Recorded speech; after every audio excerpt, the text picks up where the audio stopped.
Hello again. Today we're going to be talking about books 3 and 4 of Augustine's Confessions. Those books have, I think, a common theme. He's dealing with the death of a friend, with the emotional reaction that he has to the death of the friend, but also then a similar philosophical theme emerges in both books, which is his commitment to Platonism. He is not the first Christian thinker to be a Platonist. In fact, the Neoplatonic movement is something that influenced him deeply.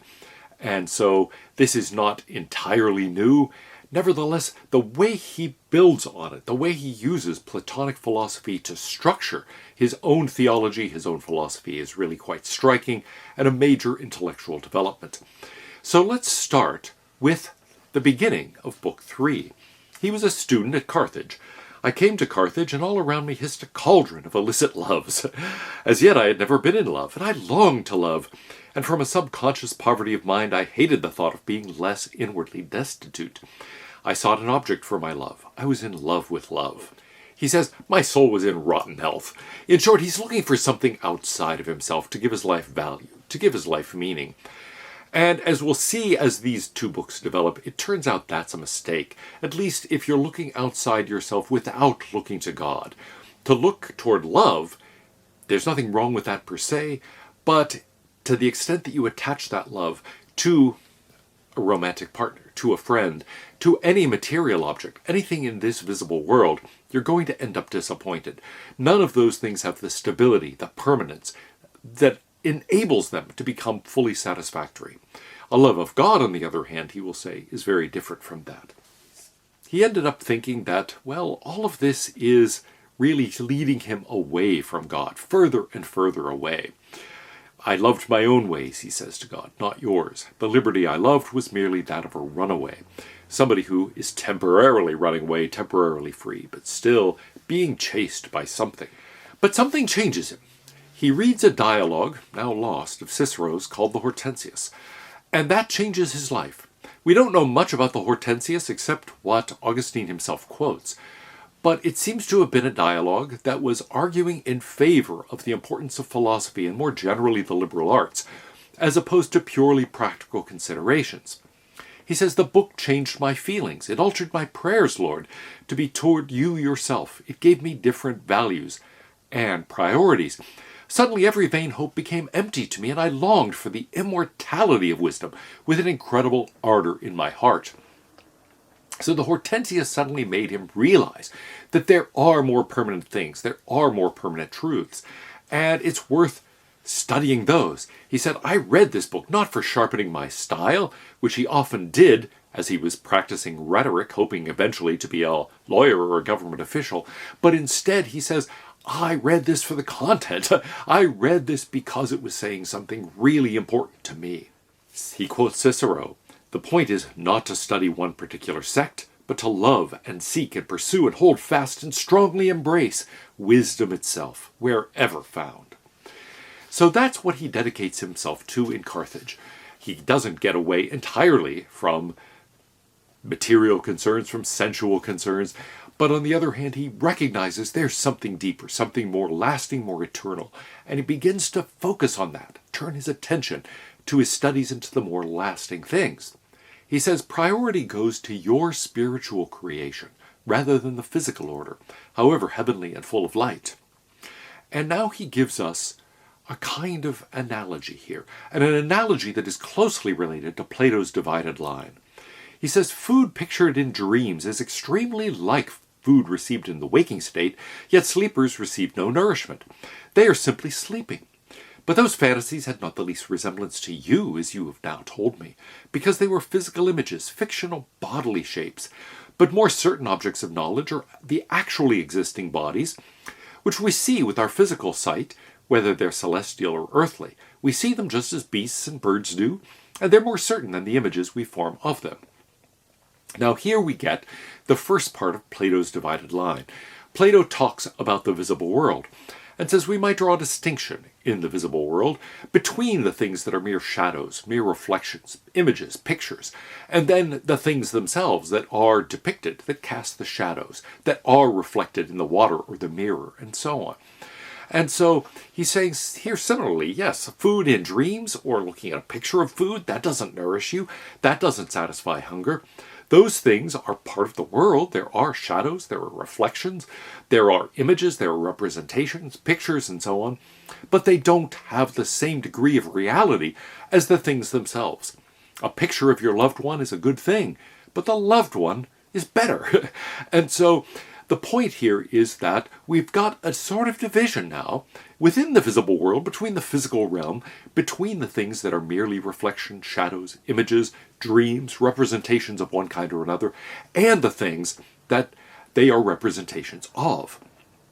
Now he continues, the pictures of these realities, which our imagination forms, are more reliable than the mythological pictures of vast and unlimited entities whose being, by extension of our image-making of real objects, we may postulate, but that don't exist at all.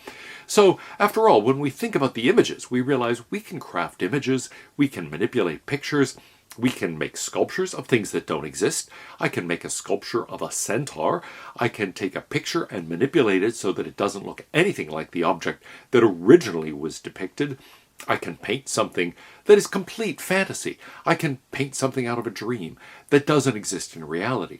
And so that's one indication that the representations don't have the reality of the actual objects they represent. But now there is yet a higher reality. The point of Plato's divided line is that the visible world can be distinguished from the intelligible world.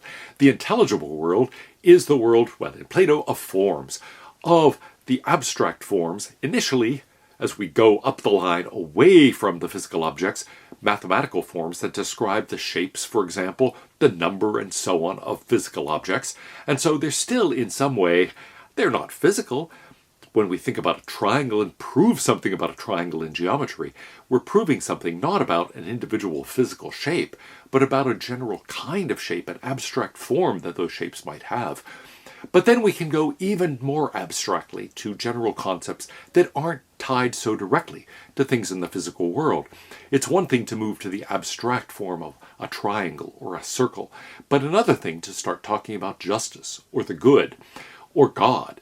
Things that are more abstract and don't simply relate to the shapes or number or other things that can easily be tied to physical objects. Well, he says, I was unaware, initially, of the existence of another reality, that which truly is. That's this intelligible world. Plato says just as the representations are in some way less real than the physical objects they represent, so the entire visible world is somehow less real than these abstract forms that are instantiated in the physical world.